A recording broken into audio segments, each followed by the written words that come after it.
the relying party. We have all this arcane lingo we use. And if the person had a personal card, their selector has this card in it. And in personal cards, there is actually some information, self-asserted information, like your name and zip and some contact information, or anything, your favorite song or something. And the data flow works like this. When you present the card to the site, the data comes out of the card and it gets HTTP posted to out of the card into the site. It's a very simple data flow. The managed card is a little different. Managed cards don't have any data on them at all.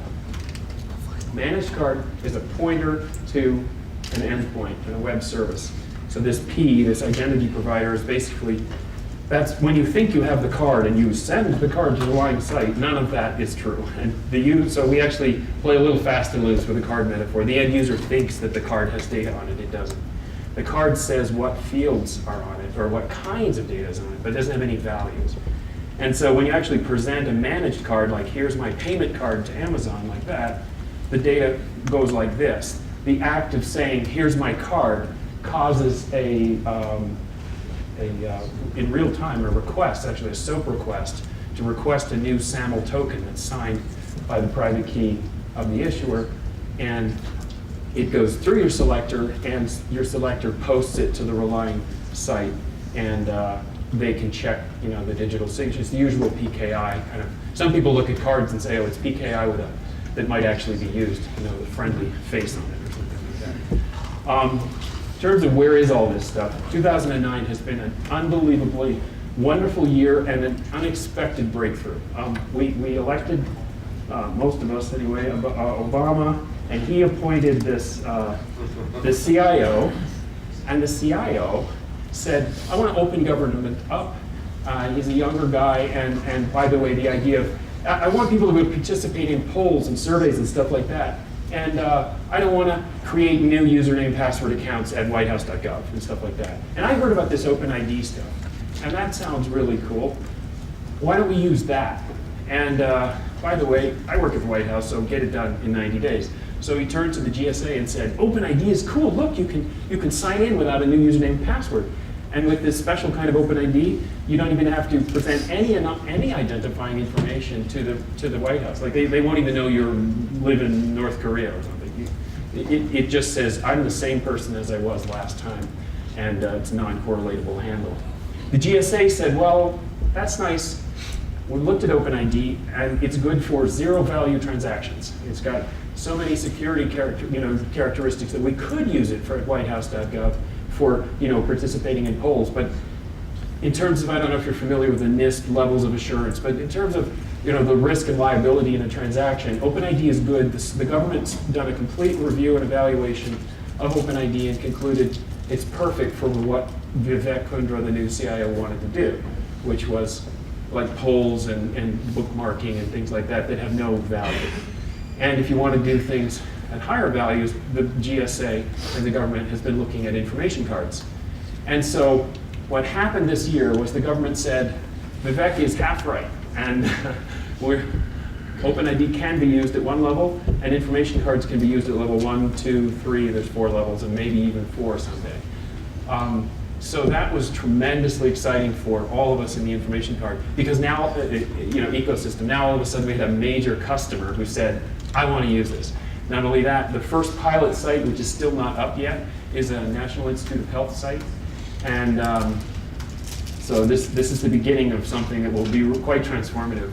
And it's pretty much all consuming of Drummond's time, actually. Because it turns out that the technology was the easy part, and I won't go into how he spends his days, but it's not the tech. It's this open trust frameworks, it's the legal and operational rules so that a Google can feel, or a PayPal can feel comfortable being an identity provider to the federal government, and the liability and issues, or all the business stuff will be taken care of.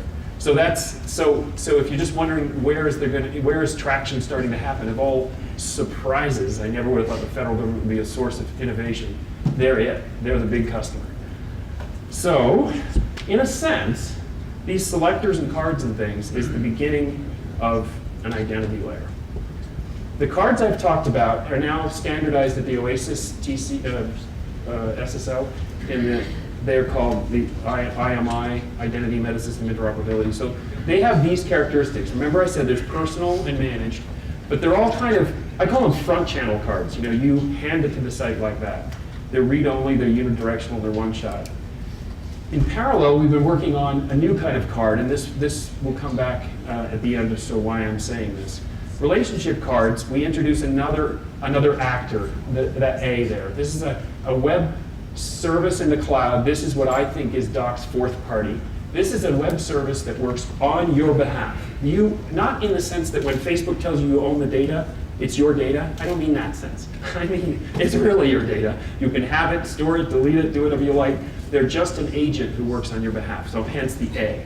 And this is a new business. My little startup, we're hoping to be in this business, but there'll be many others. We want to be a trusted advocate of the person and give them control over their identity and synchronize their identity information across all these devices. So if you had an agent in the sky who was running all the time, even when you're sleeping, you could build a new kind of card. You could build a card that, in addition to, just like I said, a personal card where you send the data to the relying party, you could also send a pointer along with the data. Think of cards as by value, and a relationship card is, here's your values, oh, and by the way, here's a pointer back to where those data came from. And the net result is, after you hand someone a pointer, you can step out of the way. This is what I call a back channel. Now you've established a relationship between your agent that you trust and the whatever the relying site is, or the relying person. It could be a friend of yours. This could be a relationship between you and a friend. And at any time they want to pull the latest value of your favorite song, they do. So that was a personal relationship card. Then we have managed relationship cards. Now this is, you've got the agent, but the data that you want to share is run by Axiom or Equifax or some other data, PayPal, some data authority. In this case, you hand the relying party the card, and again, along with a pointer. And because you pass the pointer, now you have developed a point-to-point channel. And the magic, we don't have this done yet because the technology to do this hasn't quite been settled. And the most promising stuff is happening in this Kynetx working group on something called UMA, User Managed Access. So this is the vision. This doesn't work yet.